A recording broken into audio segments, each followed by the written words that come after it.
It was a cold autumn evening when the Sharma family arrived at the house that had been in their family for generations.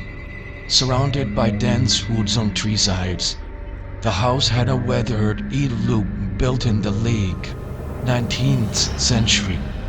It had been passed down after the passing of Arun Sharma's parent.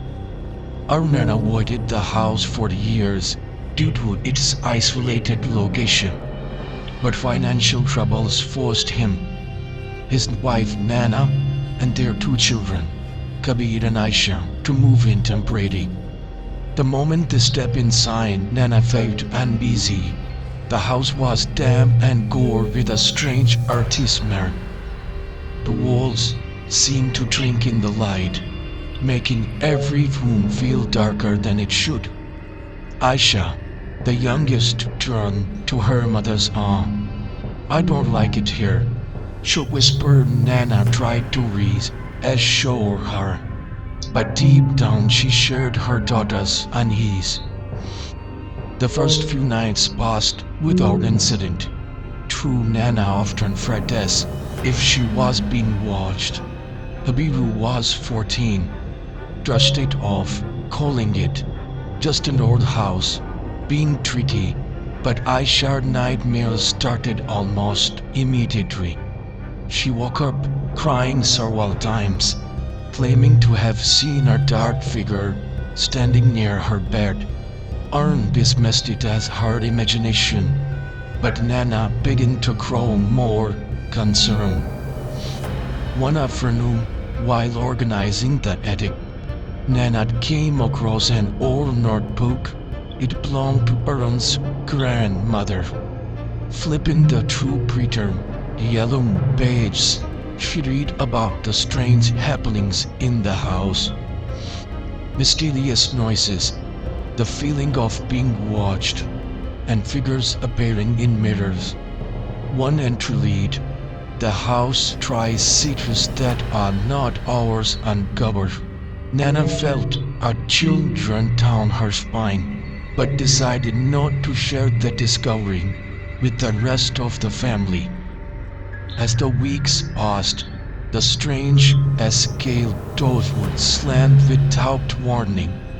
Faint whispers could be heard at night, and objects seemed to move on their own. One night, Arun was working late in the living room when he heard footsteps on the staircase, thinking it was one of the children. He called out, but no one answered. When he checked, both Kabir and Aisha were fast asleep. The breaking point came during a stormy night. The family huddled together in the living room during a power outage. Suddenly, a loud crash echoed from the kitchen. Arun and Naina rushed to investigate.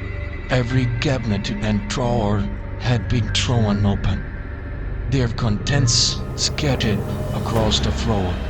As they stood frozen, the candles they had flickered and went out.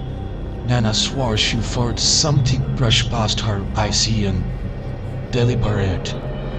The next day, Naina instructed to bring a spiritual healer to the house.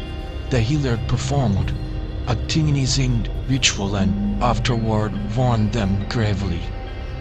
"This house holds a heavy darkness. Whatever resides here is not at peace."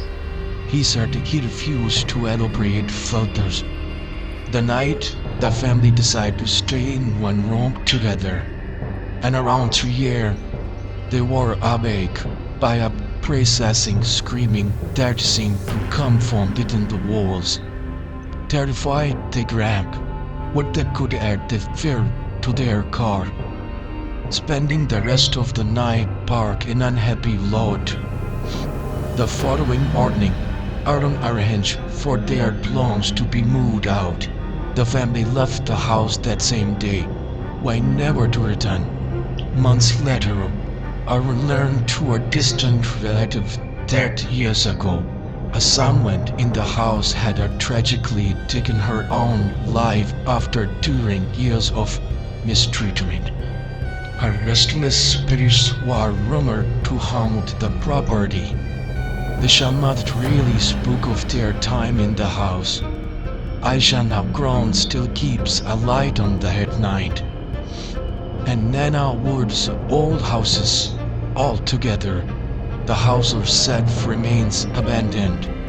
Its windows dark and welcoming, a silent reminder of the horror it holds.